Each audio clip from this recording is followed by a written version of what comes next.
2028 में अब सीधी आपको मुख्यमंत्री बनाने की मांग उठी है। प्रदेश में चारों तरफ नारे लग रहे हैं। हम लोगों का एक ही काम है, राहुल गांधी जी के हाथ मजबूत करना, कांग्रेस संगठन को मजबूत करना। आप सब जानते हो 2025 खड़गे जी राहुल जी ने संगठन को समर्पित किया है। हमारा मंडल, हमारे बूथ, हमारी कमेटियां, हमारे प्रकोष्ठ, हमारे सेंट्रल ऑर्गेनाइजेशन, हमारे जो सृजन हमारा आयोजन चल रहा है अलग अलग राज्यों में, जिलाध्यक्षों को मजबूत है तो संगठन मजबूत होगा।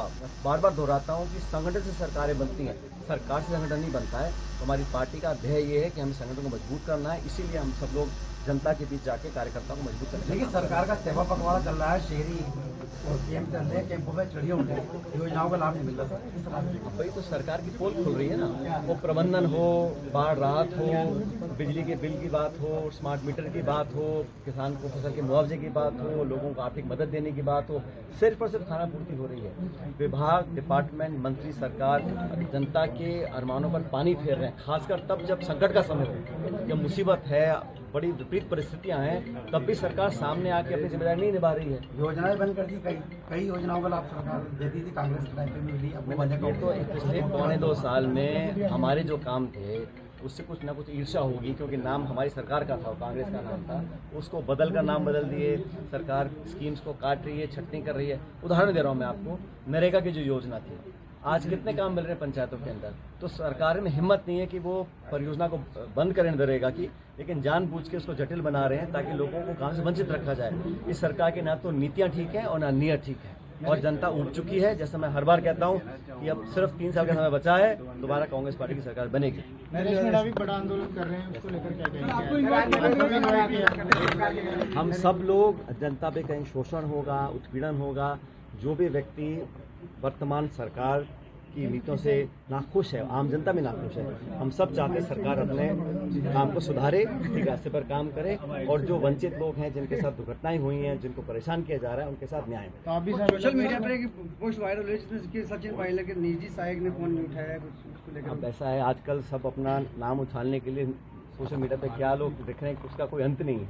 सर, प्रणामी जी आए थे, उन्होंने कहा कि कांग्रेस पार्टी अलगाववादी चादरा की है, इसको क्या कहना चाहिए? कौन आए थे?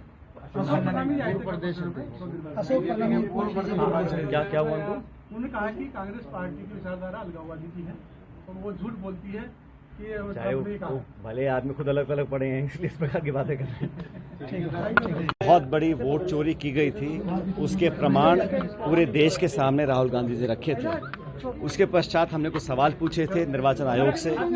हम सब जानते हैं कि देश के मुख्य निर्वाचन आयोग ने एक प्रेस कॉन्फ्रेंस करी, और बजाय इसके कि राहुल जी ने जो तथ्य उजागर किए थे, जो उन्होंने खुलासा किया था वोट चोरी का, उसकी जांच बिठाने की बजाय उल्टा राहुल जी से मांगा एफिडेविट। और जो हम लोगों ने वाजिब सवाल पूछे थे वोटर लिस्ट के बारे में, सीसीटीवी जो कैमरा फुटेज होती है उसको डिलीट करने के बारे में, और वोटर के नाम काटने जोड़ने के बारे में, तथ्य, प्रमाण और सबूत के साथ जो हम लोगों ने मांग रखी थी, उस पर आज तक कोई संतोषजनक जवाब नहीं आया। बल्कि बिहार में लाखों लोगों के नाम लिस्ट से गायब किए जा रहे हैं। अभी भी निर्वाचन आयोग ने जो वोटर की लिस्ट होती है वो हम लोगों को उपलब्ध नहीं कराई है, और राहुल जी खुद कह चुके हैं कि बहुत जल्द वो एक इससे बड़ा खुलासा करने जा रहे हैं। हमें थोड़ा इंतजार करना चाहिए, लेकिन पूरे देश भर में लोगों के मौलिक अधिकार, उनमें से सबसे बड़ा अधिकार होता है वोट का अधिकार। प्रति व्यक्ति एक वोट सबको देने का अधिकार है। उस अधिकार से अगर लोगों को वंचित रखा जाएगा तो हमारा लोकतंत्र लगातार कमजोर होता रहेगा। देश में आसपास के जो पड़ोसी मुल्क हैं, वहाँ जो हालात पैदा हो रहे हैं वो भी चिंता का विषय है, लेकिन भारतवर्ष में हमारी जड़ें बहुत मजबूत है लोकतंत्र की। लेकिन कांग्रेस पार्टी ने निर्णय लिया है कि समूचे भारतवर्ष में जो अभी वोट अधिकार रैली निकाली है बिहार में, उसके बाद हमारे तमाम राज्यों के अंदर हम अभियान चला रहे हैं। उसके तहत 15 सितंबर आज से हस्ताक्षर अभियान चला रहे हैं। हम लोगों के हस्ताक्षर ले रहे हैं और आम जनता का हस्ताक्षर निर्वाचन आयोग तक पहुंचाएंगे, और करोड़ों की संख्या में वो हस्ताक्षर जब पहुंचेंगे इलेक्शन कमीशन के पास, उन पर दबाव पड़ेगा, और उम्मीद करते हैं कि उनकी अंतरात्मा जागेगी। और जो हम मांग कर रहे हैं, हमारी मांग बड़ी स्पष्ट है, हम आरोप ही नहीं लगा रहे हैं। अगर गड़बड़ी पाई गई है, चोरी पकड़ी गई है, तो उसका सुधार करने के लिए निर्वाचन आयोग क्या कर रहा है, और इस बजाय इसके कि बीजेपी के प्रवक्ता जवाब दें, बेहतर ये होगा कि निर्वाचन आयोग खुद एक जांच स्थापित करे और तथ्यों की जानकारी ले। हम लोगों ने हस्ताक्षर अभियान पूरे देश में चलाया है, आज हम लोग राजस्थान में टोंक में खुद यहाँ पर इसको चालू करूँगा, लोगों के बीच जाएंगे हम लोग। और इससे पहले हम लोगों ने पदयात्राएं करी हैं, प्रोग्राम किए हैं। कल छत्तीसगढ़ का मैं प्रभारी हूँ, वहाँ पर हम अभियान को चालू कर रहे हैं। तो लगातार जनता का दबाव बनाने के लिए कांग्रेस के तमाम नेता कार्यकर्ता अलग अलग स्तर पर अपना काम कर रहे हैं, ताकि जनता को जागरूक रख सकें। जिन लोगों के वोट कटेंगे, जिनकी वोट चोरी होगी, वो सबसे गरीब, सबसे पिछड़े, सबसे दलित और आदिवासी वर्ग के लोग होंगे। इसलिए हमारा एक नैतिक जिम्मेदारी बनती है कि लोगों के वोट को बचाकर रखें। मैं उम्मीद करता हूँ कि हम लोग जिस ईमानदारी से काम करना चाहते हैं, निर्वाचन आयोग भी निष्पक्ष होकर पारदर्शी तरीके से चुनाव को एक्टिविटीज़ को मॉनिटर करेगा। और जो प्रणाली है हमारी इलेक्शंस की, उसमें जनता का भरोसा बना रहे, उसके लिए बहुत ज़रूरी है कि प्रत्येक नागरिक का जो एक एक वोट है वो कीमती है, वो पढ़ सके। मुझे खेद है इस बात का कि आज तक भी कोई संतोषजनक जवाब इलेक्शन कमीशन ने दिया नहीं है। जो मुख्य निर्वाचन आयोग के अध्यक्ष हैं, सीईसी जो हैं, उन्होंने प्रेस कॉन्फ्रेंस करी।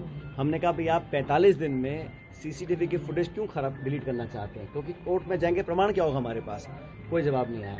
आज हम लोग पूरे प्रदेश भर में इस कार्यक्रम चालू कर रहे हैं। इसके अलावा भी हमारा जन जागरण का अभियान, पब्लिक आउटरीच प्रोग्राम, हस्ताक्षर अभियान और अलग अलग मूवमेंट्स कर लोगों को इससे जोड़ रहे हैं। और मैं आपको विश्वास के साथ कह सकता हूँ, पूरे देश में आज ये लोग समझ गए हैं कि कहीं ना कहीं गड़बड़ी है। उसको सुधारने के लिए तुरंत प्रभाव से निर्वाचन आयोग को काम करना चाहिए। वो दबाव बनाने के लिए पूरे देश में कांग्रेस का प्रत्येक कार्यकर्ता पूरी एडी जोड़ी का जोर लगा रहा है। झालावाड़ में अभी देने का मामला सामने आया है, क्या कहेंगे? कि मुझे लगता है कि जो मापदंड हैं स्थापित हैं। पहली बात तो दुर्घटनाएं नहीं होनी चाहिए। जो हुआ उसकी भी जांच अभी पूरी हुई नहीं है। कौन दोषी है? कोई तो दोषी होगा। अगर निर्दोष लोगों की जान जा रही है, बच्चों की, निर्दोष मासूम बच्चों की जान जा रही है, कोई जिम्मेदार तो होगा। कोई कर्मचारी, कोई अधिकारी, कोई मंत्रालय, कोई ठेकेदार, कोई जवाबदेही लेगा इसकी? वो हो नहीं रहा है। और जो स्थापित नियम है उससे परे हटकर अगर हम काम करते हैं तो उसको लोग सही नहीं मानते। मुझे लगता है कि लोगों की सहायता तुरंत होनी चाहिए, प्रभावी होनी चाहिए और नुकसान के आधार पर लोगों को धनावंटन करें, ताकि लोग कुछ भरपाई हो सके। जो चला गया दुर्भाग्यवश वापस नहीं आएगा, लेकिन सरकार को थोड़ी संवेदनशीलता दिखानी चाहिए। पूर्ववर्ती सरकार के समय में जो मामला था सरकार गिराने का, इसको लेकर आज हाईकोर्ट ने क्लोजर रिपोर्ट दे दी थी। और क्लोजर रिपोर्ट मैंने कोई रिपोर्ट देखी नहीं है, लेकिन जो भी कोर्ट्स का निर्णय आता है उसको हम सबको स्वीकार करना चाहिए। और मुझे लगता है कि न्यायपालिका में सभी का भरोसा है। न्यायपालिका में कभी कभी देरी हो जाती है, लेकिन अंत में जो लगता है कि इस देश की जो न्यायपालिका है वो भी सुदृढ़ है, मजबूत है। और जब कोर्ट का निर्णय आ गया तो फिर अब कुछ बचा नहीं कहने को। विधानसभा में पूरा मामला फेक था कहीं ना कहीं, जिस तरह का प्लॉट किया गया पूरा मामला पहले वाली सरकार ने। अब आप कह रहे हो और कोर्ट कह रहा है, तो हम मुझसे आप क्या कहना चाह रहे हो? विधानसभा में एक्स्ट्रा कैमरे लगाए गए हैं, उसको लेकर हाँ, ये जो मामला उठा है विधानसभा के अंदर, मामला जो उठा है विधानसभा के अंदर बड़ा दुर्भाग्यपूर्ण है।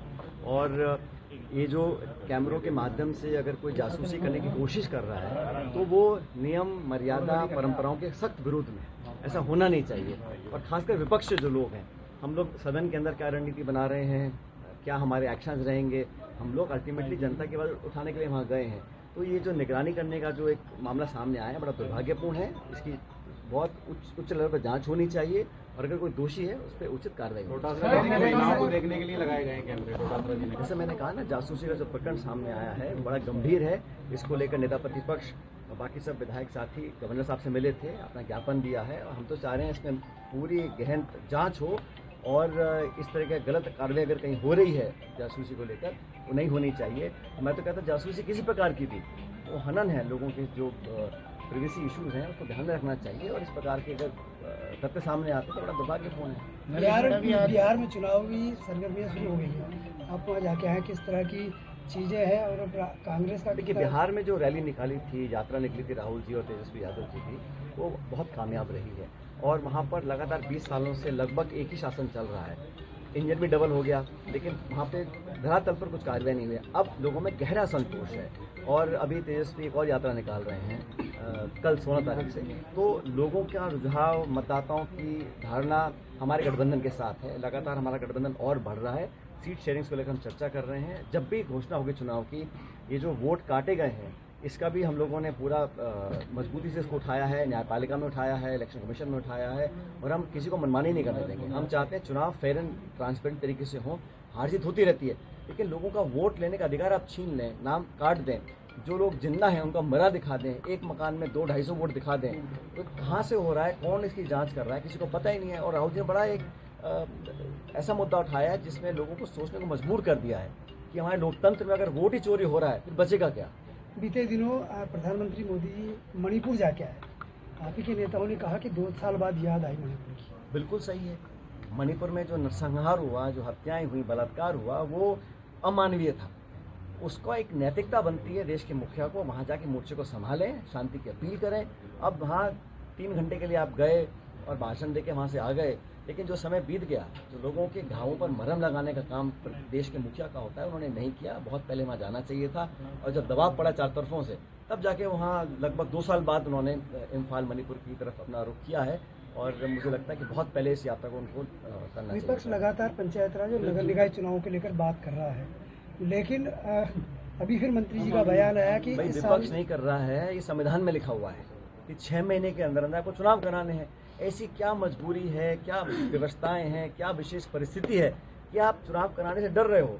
आप शासन चुनाव नहीं करा रहे, आप नगर पालिका चुनाव नहीं करा रहे, आप पंचायत चुनाव नहीं करा रहे, प्रशासक लगा रखे हैं। अब अधिकारियों का काम थोड़ा, जो इलेक्टेड रिप्रेजेंटेटिव है उसका आप उसके अधिकारों को आप छीन रहे हैं, वंचित रख रहे हैं। हार का डर है, या कमजोरी बाहर आने का डर है, या अंदरूनी कलह इतनी है संगठन और सरकार में, मुझे मालूम नहीं।